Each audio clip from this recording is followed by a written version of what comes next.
Welcome to the Knowledge Gap. Join us as we uncover training challenges, explore learning culture, and envision the future of L&D. Brought to you by Realise, the knowledge platform built for L&D. Hi everyone, thanks so much for joining us again for another episode of The Knowledge Gap. Today I am joined by Donald Taylor. Don, over to you. Do you want to tell our guests a little bit about who you are and what work you do in L&D? Thanks, Nat. Yeah, I have chaired the Learning Technologies Conference since 2000. And I've also, during that period, been the chair of the Learning and Performance Institute for 10 years. But my career started well before 2000. I started actually as a stand-up trainer in the mid-1980s and programming computers in 1981. I've done everything you can do in learning, development and technology, pretty much, from delivering courses to being chairman of the board in a couple of institutions. Now I focus on learning technologies conferences, on my own research and writing, and on supporting edtech startups, particularly through Emerge Education, which is a VC fund based in London. Excellent. So a wide variety of experience that you'll be able to share with us then, which I'm looking forward to hearing more about. And I did actually want to spend some time talking to you about some of the biggest challenges in the most recent LPI report, which has provided some really interesting insights into the top challenges that L&D teams are currently facing. Number one actually being embedding learning into the flow of work, which is, I know, something that since 2018, lots of organisations have really been trying to strive to achieve. But why do you think it's still such a challenge for most organisations to achieve learning into the flow of work? I think the key issue is that learning and development, and this may be a theme we come back to in this conversation, learning and development sees its job as creating and distributing content. Now, when I started in this profession as a stand-up trainer, that was absolutely your job. You created a lesson, you stood up, you delivered it. That was in 1987. That was before the World Wide Web. It's very different now. But the understanding of our role by ourselves and the expectation of other people of what we do still remains content focused. Now, if you're content focused, it's very difficult to shift people's understanding of what you do and of how they should learn at work from the idea of doing a course to the idea that they can learn stuff in the flow of work. Also, learning in the flow of work is a great phrase, but it means lots of different things. One of which is that it means, well, I can learn while I'm working, not from content, but from other people around me, and of course, people I can connect to online. Now, that business of learning from others, which we know is actually pretty core to how people learn naturally, is something that L&D has not typically concerned itself with. But it's an absolutely huge part of what L&D needs to be doing in the future. So the problem, to answer your question, the problem and the issue that we face here about getting people to learn in the flow of work is really about shifting what we are capable of doing. And that means moving what we do from delivering content to people to helping people learn, which is a very different thing to do. Yeah. No, I totally understand what you're saying. So with that in mind, what do you think is one of the best ways that L&D professionals can try to engage people without interrupting their work routines? And like you say, switching that focus from just, delivering content to actually helping people within the roles that they're doing already? Well, it's a great question. It's a question we don't ask often enough. And I think the answer begins with us understanding in L&D that we don't have to be the providers of information, but the facilitators of learning. And that typically means the facilitators of conversation. Now, there are many ways to facilitate a conversation. You've all been to parties where you've got a good host or a bad host. A good host introduces you to other people, said, oh, you must meet Bob, come over and meet Bob, and you have a conversation, and your life is better as a result. A bad host just says, yeah, red or white, kitchen's over there, and that's it, right? Yeah. What you need and what we need to be doing in L&D is to be much more of the first sort of host, the person who understands the people that we're dealing with, what their needs are, and how we can help them talk together in a way that is valuable for both parties. That's not something L&D's traditionally associated itself with. Yeah. And it requires a deep understanding of the needs of the business and of the individuals in it. That means we have to get L&D out of the corner or the basement or the office that it's in, into the business much more, understanding what's going on and what the needs are, what the challenges are that people are facing day to day.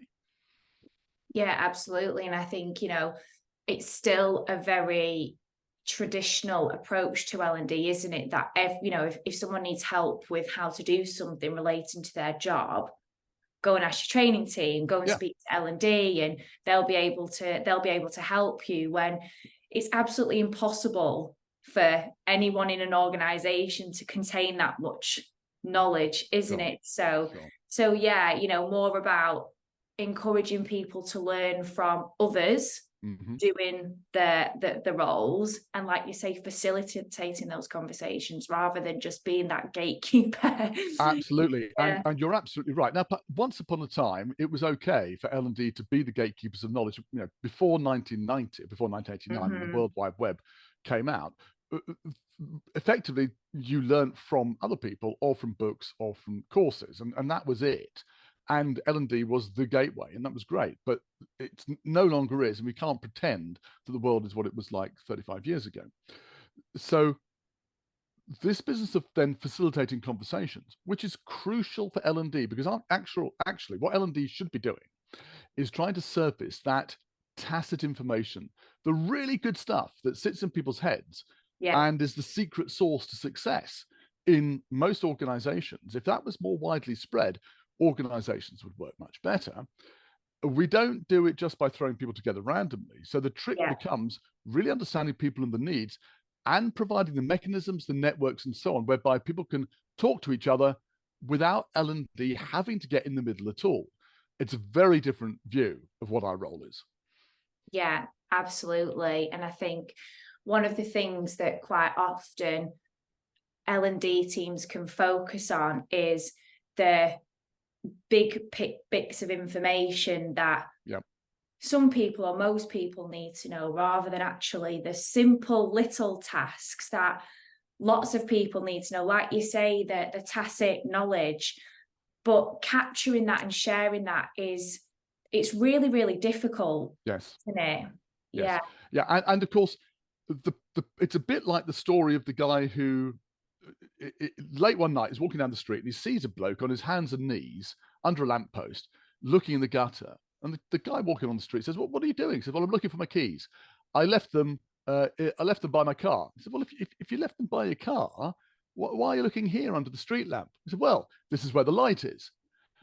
It's very easy to go and try to do things where it's easier, looking in the wrong place, than go and do it where it's hard. But we have to go and do the stuff where it's hard. We have to go and tackle this very difficult job of trying to work out, firstly, what does the organization need? And secondly, how can we help people have conversations to help them meet those needs? It's not actually complicated doing it. And there are some great case studies. City, for example, have done some really good work in getting people together to share ideas.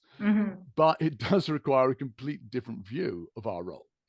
Yeah, absolutely. So, I think we both agree that knowledge sharing is really important in an organization. But how important do you think that sharing knowledge, within a culture of learning in a business is, especially for those people working in those, specialized frontline jobs?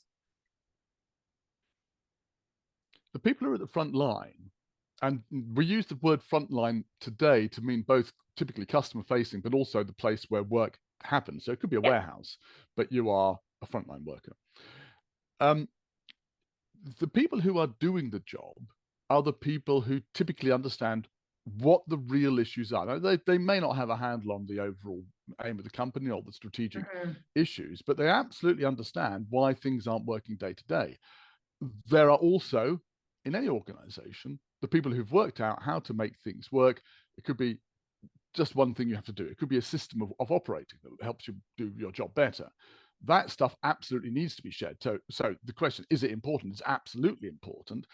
And I think most organizations that have frontline workers would accept this, and they wrestle with how you capture this and then distribute it. And there are lots of ways of doing it. So you can do it by interviewing people, trying to capture it, putting it out in a course. Yeah.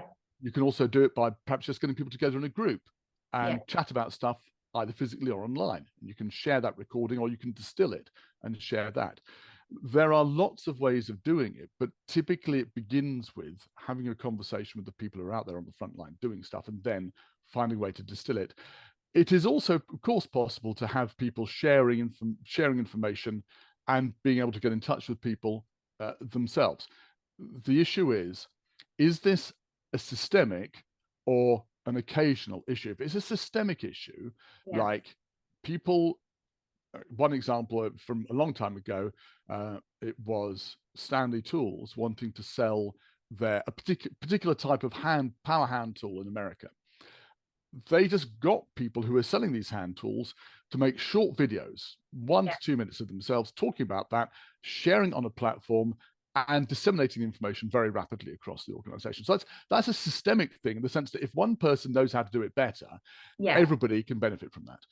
If it's an ad hoc thing, oh, I don't know what to do in this particular circumstance, then you don't really want somebody asking a question to an entire group about that. It's probably better to have an expert system or some way of channeling that question through to an expert. Otherwise, you get a forum or an online system of some sort that gets very noisy with people asking ad hoc questions. So we need to understand in L&D which of the issues that are systemic, which of the issues that are ad hoc, and how do we help provide processes and systems to support answers in both cases, which are very different. Yeah.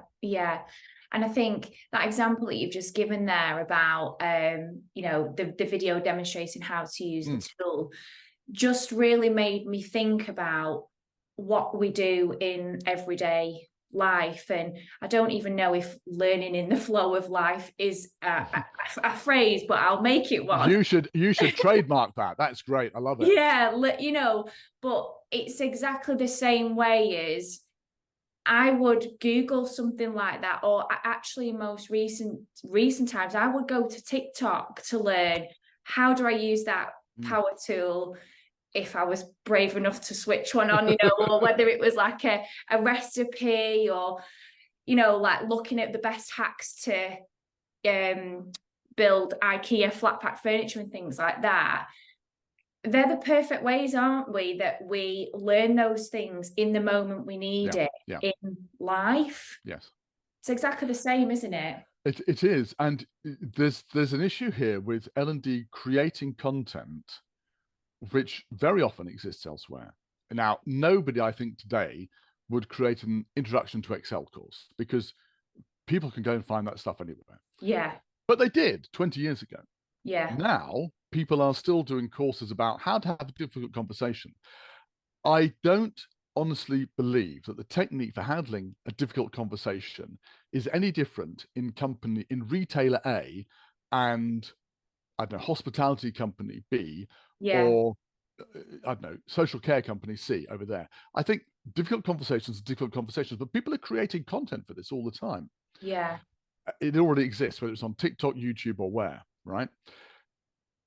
So that effort which went into that could have been spent on something else, like on trying to capture, well, what is it that's unique in our organization? The special stuff that we do. Well, if we're going to do something, let's do something there. Maybe it's course, maybe it's an asset, maybe it's just facilitating a conversation between people, but that's where we should spend our effort. It's a bit easy. It's like the guy looking for his keys under the light, because that's the easiest place to look. It's easy to do the stuff that we know. We have to challenge ourselves to do the stuff that's a bit more difficult. Yeah, definitely. And I guess it is hard, isn't it, to move away from the status quo when, the education model or face-to-face training has worked so well for many years, and that's all people know, to just really changing with how technology and learning, like we said, in life is changing. It's really important to steer away from what's been done for in the same way for years, isn't it? And you put your finger on it, because that expectation, remember, it's two sides of it. It's what we think our job is and it's what other people expect from us. Yeah. That expectation doesn't just sit within the L&D team, absolutely exists everywhere. Now, look, bear in mind that since the 1870s, in most European countries, there has been some form of education, compulsory in the UK since 1870. And this means that for several generations, everybody, regardless of your race, gender, color, class, background, has gone through from the ages of about 5 to the age of 15 or more the same experience. Yeah. What's learning? Learning is you sit down in a room and somebody talks to you. Now, if you wanted to indoctrinate an entire population about something, that's exactly what you do. You make them do the same thing from the age of 5 to 15. And that's what we do. Nothing wrong with it. There's good reasons for schooling being like that, but it does mean that people think, oh yeah, learning means a classroom, online or physical perhaps, and it means a course. Yeah. And it's a big job for L&D to break out of that. Yeah. We need to find, my tip is, if you're in that field and you think, God, everyone wants a course, if you're in that area, there is going to be a manager, there's going to be some leader in the organization somewhere that gets it and will do it differently. Find that person, work with them, use them to build the idea in your organization that learning can be different. Yeah, absolutely. And another thing that you just made me think of there was actually one of the other top trends in the LPI report, which was relating to automation and AI. So of course, that's another massive shift or new technology that's like readily available. Do you think that, there's good opportunity for, I guess, two things: AI to support the roles of L&D, but also linking back to learning in the flow of work? How do you think that it can be utilised for both of those challenges that we've spoke about? This is at least another 3 podcasts, Nat. I'm sure there's so much there. Let me ask you very quickly, how do you think, because I've got obviously thoughts around this, I'm sure you have as well.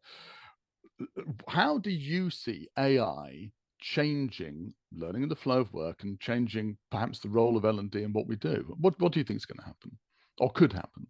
So I think that for helping people in just their everyday role, so learning in the flow of work, it immediately just takes me back to that thing I said before about learning in the flow of life. If we need help with how to do something in that moment, we have a question, we would go to Siri or Google or something like that. Not everyone's got a person that they can ask. A lot of people work autonomously, don't they? And, spend their time driving, working on their own, and finding answers and information can just be that much of a minefield for some people that they just don't bother. So they just start making things up or avoiding things or making mistakes. If there's scope for AI to support in that capacity, how do I do X, Y, and Z? And, there's a way of an organization being able to share that knowledge, that would be absolutely amazing, because it's what we're already used to doing in life. So of course, where people are working in big teams and collaborating, like you say, they'll always have that expert or that SME that they would go to and ask. But what about for the people that don't have that? Or what about if that person's not in? I know that in, previous organizations that I've worked in, if information was shared somewhere in SOPs, you just couldn't be bothered looking. So, you just make it up, make an assumption or guess. And, that's obviously not always the best thing to do, but that's just the reality of what most people probably would do. Of course. Yeah. And your SME may be there, may not be there, may be wrong. You may have many departments spread around geographically, and perhaps the different people in different organizations have a different view of how to tackle this problem. So although it's the traditional and completely natural way of learning about something, it doesn't necessarily mean it's the right way of doing it. Mm-hmm. You're absolutely right. AI could produce a fabulous series of expert systems which could be used to uncover not just how we do things generally, but how do we do things in this organization. And it could absolutely be a performance support tool where you're working and you're not sure about something, bang, you ask it, it comes to you, and you move on with your work. Now, is that learning in the flow of work? I don't care. It is helping people do their job better. Did they learn it? Maybe they do, maybe they don't. It doesn't matter as long as they're working better. Yeah. And they're working according to an approach which is shared across the organization, because it's the same system for everybody. And it doesn't take a day off and it's not sick.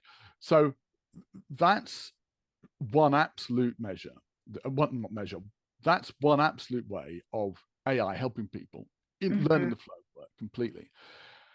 I do think there's going to be an explosion with generative AI of learning and development, thinking, oh, our job is to create courses and materials. Generative AI can help us produce courses and materials.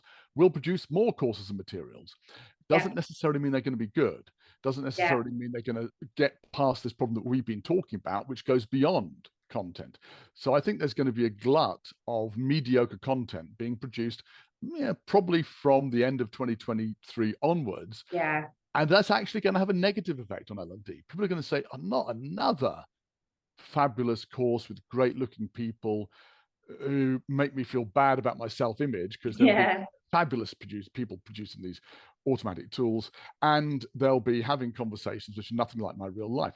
It's really actually a very bad use of generative AI. I think it's absolutely going to happen. There are lots of ways that AI can be used in courses which will help people. It's not necessarily in the flow of work, but in terms of helping people anticipate, or helping people when they're learning, concentrate on the stuff that's important rather than the stuff that isn't. So going through a course, it will know, okay, so you clearly understand this bit, but you're having trouble here. Let's focus on this bit and provide more content, more testing for that bit, and take you through a route through material so you get to the end in a way that suits you best. That sort of adaptive learning has already been around for a while, and we can expect that to become much more common in the coming, I was going to say years, but actually in the coming months. Yeah. And I completely agree with you as well with, what you're saying about, generative AI. I'm all over it. I love it. I use it all of the time in my role. But one thing I learned very quickly is, it's not me. It's not my tone of voice. So although it can absolutely help me work more productively and efficiently, there's still an element of working, you could say, with it, to make sure that it is coming across as though it's me that's written it. It's got empathy, it's got humor, because it doesn't have that, does it? And that's still a really important part of learning, that it's diverse.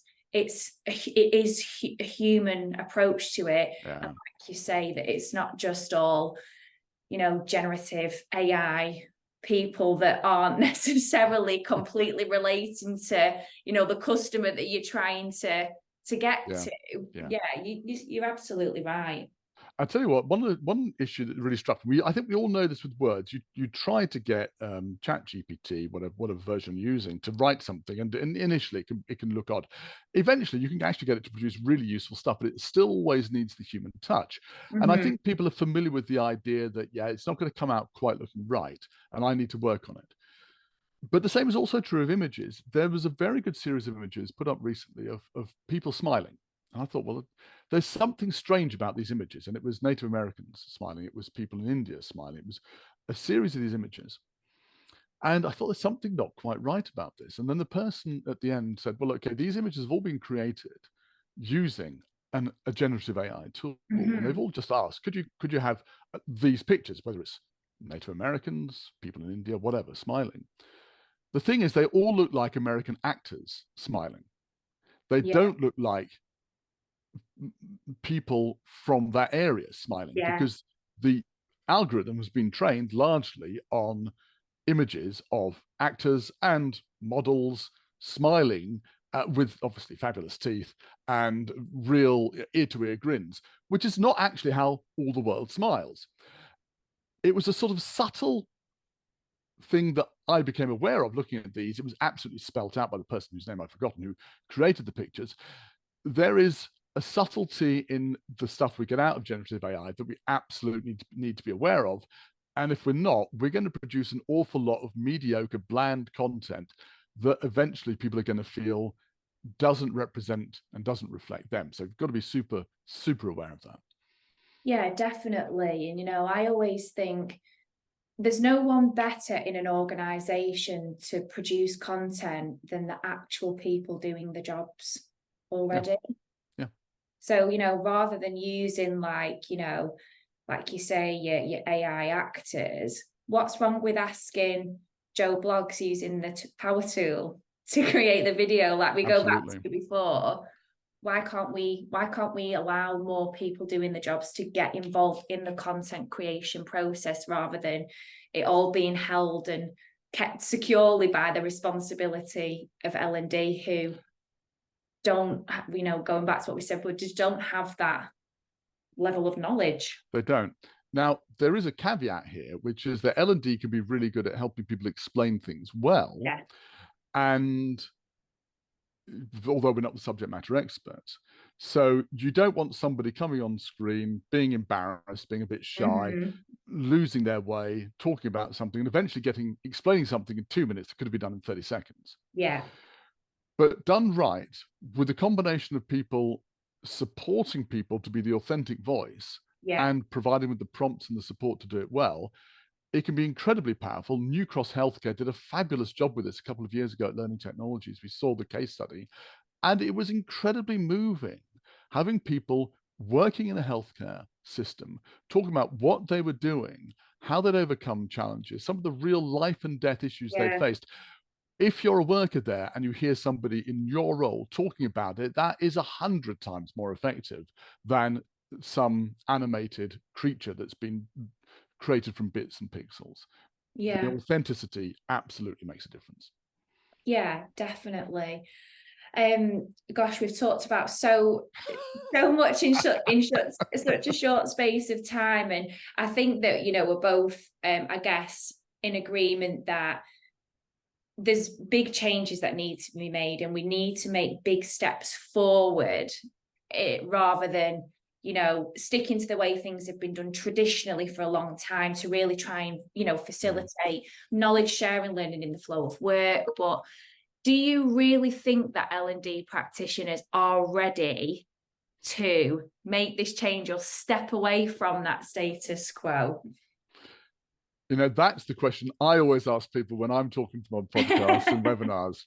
And interestingly, I've always assumed the answer is not everybody is ready. But when I talk to other people, they tend to say, well, I've worked with a number of people, like Nigel Harrison, who's a chartered psychologist and who helps people move from being L&D practitioners to being performance consultants. And he says, actually, everybody I've worked with on that journey has been able to make it. They've all been able to move into asking great questions to understand the business, from being people who ran training courses. So there is hope there. But I think, of course, that's a self-selecting group that Nigel works with. They come to him wanting to do it. So for me, I think the answer is yes. L&D can make this crucial, pivotal change, provided it wants to. Change starts with the individual. If we want to, if we see the need and we're brave enough to do it, we can change. Everyone will benefit. Individuals, organizations, and L&D itself will be much better off. Yeah. Excellent. Well, thank you very much, Don, for spending some time with me today, and just sharing lots of your thoughts, advice, and all of those things. I'm sure everyone will find it as just as insightful as I have. So thank you so much. A pleasure. Let's come back together next year and work out, has anything changed? Have we moved forward? I hope so. Yeah, part 2. Definitely up for that. Thank you so much. Thank you. If you've enjoyed listening, like and subscribe for the latest episodes. Head to the website to create your free account or to learn more about Realize, the AI knowledge platform built for L&D.